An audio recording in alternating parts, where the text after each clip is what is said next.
వేడి వేడిగా అన్నము, నేను చేసుకున్న కూటు, పొటాటో కోకోనట్ పెరుగు, దాంతో చేసిన కూట్. దీని కాంబినేషన్ ముద్దపప్పు.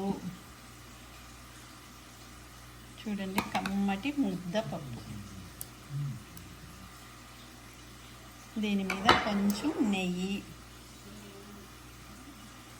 లేకపోతే ముద్దపప్పు రుచే ఉండదు. నంజుకోవడానికి గుమ్మడి వడియం, మజ్జిగ మిరపకాయ, 2 అప్పడాలు. ఇవాళ నా డిన్నర్. పెరుగు, పొటాటో, కోకోనట్తో కూట్ చేస్తున్నాను. ఇప్పుడు నెయ్యి కాగింది, ఇందులో పోపులన్నీ వేస్తున్నాను. చూడండి, పోపుల్లో ఏం వేసానంటే మెంతులు, ఆవాలు, జీలకర్ర, మినపప్పు, శనగపప్పు. ఇప్పుడు కొంచెం కరివేపాకు.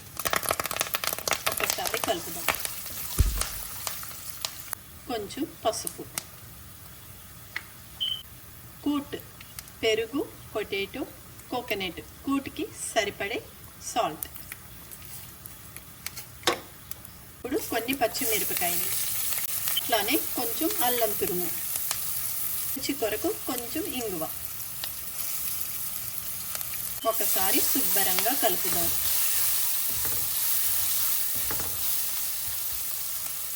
ఇప్పుడు దీంట్లో ఉడకపెట్టుకున్న పొటాటో వేస్తున్నాను. చూడండి, ఉడకపెట్టుకున్న పొటాటో, అట్లానే కొబ్బరి తురుము. మీకు ఎంత కావాల్సితే అంత వేసుకోవచ్చు. ఇప్పుడు శుభ్రంగా ఒకసారి కలుపుకోవాలి.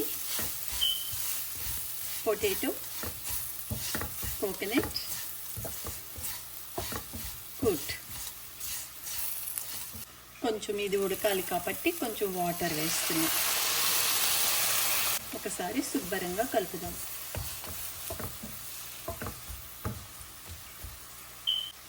ఇప్పుడు మూత పెట్టుకొని ఒక 5 నిమిషాలు ఉడకాలి. ఒకసారి మూత తీసి ఇందులో కొన్ని టమాటా ముక్కలు వేయాలి. ఒకసారి శుభ్రంగా కలుపుదాం.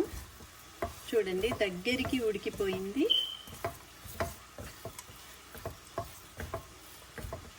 ఒక 2 మినిట్స్ మగ్గితే చాలు.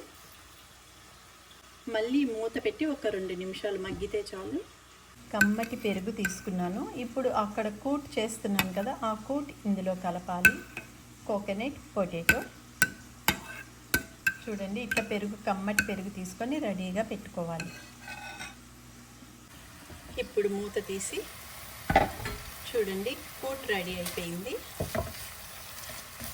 కొబ్బరి, పొటాటో రెడీ. ఇప్పుడు ఈ కమ్మటి పెరుగులో ఈ కూట్ వేయాలన్నమాట. చూడండి ఎంత బాగుంటుందో. ఇది ఈజీగా అయిపోయింది. ఇది రోటీలో బాగుంటుంది, రైస్లో కూడా బాగుంటుంది అన్నమాట. ఇప్పుడు ఇదంతా మిక్స్ చేద్దాం. ఎందుకంటే కోకోనట్ వేసాం కదా, చాలా టేస్టీగా ఉంటుంది. కేరళ ఫుడ్ ఇది. ఈ ఫుడ్ కేరళ ఫుడ్. సో అయిపోయింది, రెడీ అయిపోయింది. కూట్ రెడీ అయిపోయింది ఈజీగా.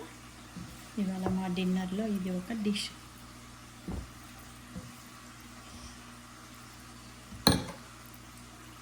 రెడీ. ఇప్పుడు దీని మీద కొంచెం కొత్తిమీర వేస్తాను. కూట్ రెడీ అయిపోయింది. పొటాటో కోకోనట్ కూట్ పెరుగు. చూడండి, సన్నగా చిన్నగా తరిమిన కొత్తిమీర. అంతే, పెరుగుతో చేసిన పొటాటో కోకోనట్ కూట్ రెడీ అయిపోయింది. రుచి రుచిగా కూట్ రెడీ.